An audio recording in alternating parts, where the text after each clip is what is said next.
to be patient. This holding them responsible. Is it Allah who told us to do that? You want to hold the leaders responsible. Is it Allah who told you, hold the leaders responsible? What Allah told you is pray for them, make dua for them, beg me to guide them. You should be righteous so that I will give you good leaders. Beg me to guide them. Beg me to help them. Beg me to guide them to have good bitana, good associates in leadership. There is nowhere where it says hold your leadership. That expression is not our own in Islam. You don't hold your leadership. You beg Allah for them. You help them upon goodness. If you are in the... This is what the brother wants to say. If you're in the position to advise your leaders, and not everybody is in the position to advise a leader.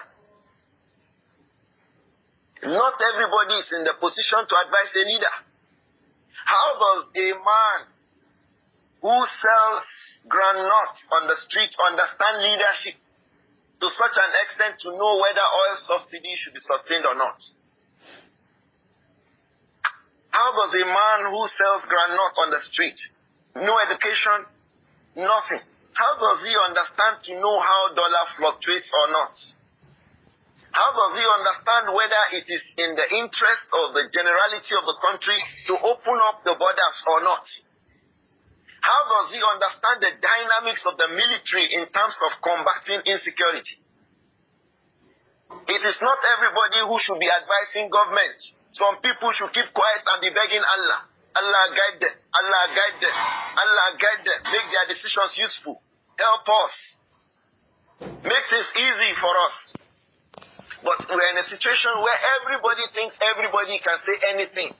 Islam has not said that to us. Our religion did not teach us that everybody is in the position to say everything. And we understand this even in our places of work. Can the cleaner go to the MD to say to MD, why is a company not getting into a contract with company B? This is not your job.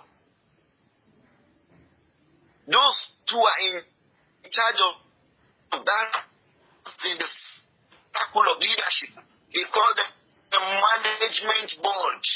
If the cleaner is so intelligent, otherwise the rest of the people in the company will be begging Allah that management board takes a good decision that favors them. So let's leave that aside, that everybody thinks that each and every one of them has the right to hold government responsible, to advise government. Not every person is in the position to give an advice about the matter, because governance is beyond what people think about. They have information you don't have. They see what you don't see. They know what you don't know. They are exposed to the danger that you don't even know about. So many things happen that are holding them down. They can't tell you. If they tell you some of them, you will not be able to sleep in your homes. So we should not believe everybody is in the position to do everything. Everybody's in the position, but what everybody's in the position to do is to do that one. And instead of running on increase, because that insecurity we are talking about, it will worsen if everybody go on the street. And Islam does not support fawda. Fawda is a situation where there is no head, no rulership. Allow the police to leave the thugs to everybody. What will happen? You saying that, how do we hold government responsible? Will you be able to sleep in your house? Police will say don't come out for protest. They will warn everybody. Or if you come out for protest, it is restricted to particular places. Islam does not support protesting at all. I say it again, there is nowhere in our books of Sunnah that tells us that go out against government, start shouting, hey, hey, hey, we no go agree. In Islam, this religion of orderliness and control, this religion that recognizes that everybody should maintain his place, this religion that makes us understand that everybody should know his limits, and that the one who actually controls things is Allah. This religion that teaches us that everybody, because leadership is just one thing. How about the followership? Have we discharged the duties of followership? Are the followers themselves not destructive? When a boy, an Al-Majri, goes to steal a computer from that kind of a highly technological building in Kano. So what do you say about that? Regarding followership, are those the same people who want to complain that the leaders are bad? They went and started to loot stores. Are these same people the same people who want to advise some people that they steal money? If they are in those positions, they will be worse. Don't say that they are stealing because they don't have. It's not a justification at all. If you leave him, if he finds an opportunity, he will still steal again. How many people have occupied big offices and they have stolen? So not having is not the reason why people have not stolen. It's a matter of their mind. Who are you? Let the people go up the streets and let the people go about. Let everybody go and drink. But as for going about stopping people from moving and causing destruction of the peace in the community, Islam cannot support that. Don't bring Islam as a support for it. You can bring your own desires. You can bring your own intellect. But Islam in this Quran and the Sunnah, it does not support the kind of disorderliness that we have seen and that we are seeing. And that's why no reasonable person who has good knowledge of the Quran and the Sunnah will come out to say that Islam supports protest. Generally speaking, will Islam support this kind of disorderliness that we have seen? There are some people amongst the Khawarij. The Khawarij are the worst group of Muslims in the history of Islam. They killed anybody. The insurgents we have in our country are like them. There is a group of them called Al-Qa'adiyya. Al-Qa'adiyya amongst the Khawarij, they don't come out to cause trouble. But they are the ones who program the people to go out and cause trouble.